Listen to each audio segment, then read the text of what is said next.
So, ayan. Good morning. Magluluto na naman tayo ng adobong atay with egg.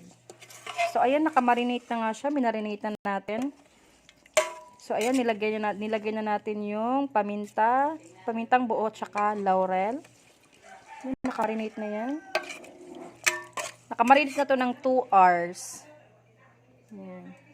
So, nilagyan na natin to ng toyo, suka, konting asukal. Diba? So, ayan. Tapos, ayan. So, lulutuin na natin siya. So, ayan. Nagpainit na nga ako ng mantika. Nilagay ko na ang bawang at sibuyas. So, ayan. So, antayin lang natin. Ayan. Diba?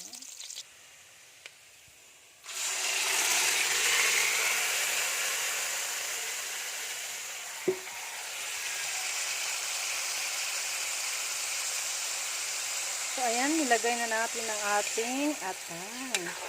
So, mix lang natin, dahan-dahan lang para hindi madurog yung ating atay.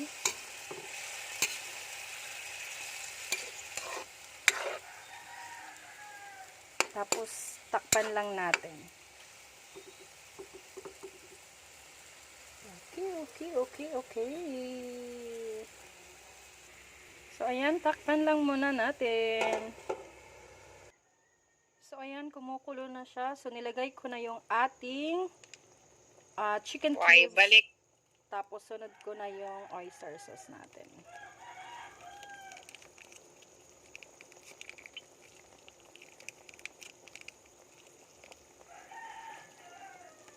Ayan, so mix na lang natin.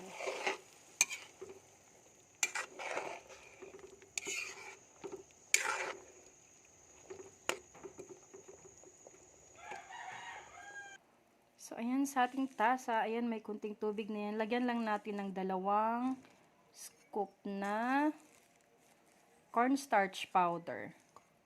So, mix lang natin.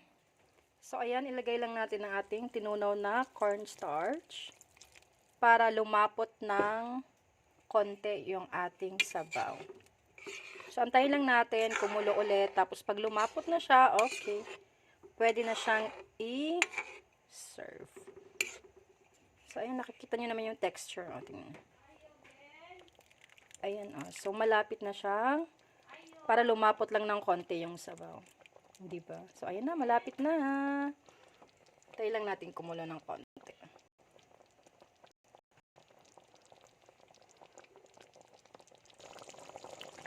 So, ayan na, luto na ang ating atay. Ayan, tingnan nyo naman yung consistency ng sabaw. O, diba?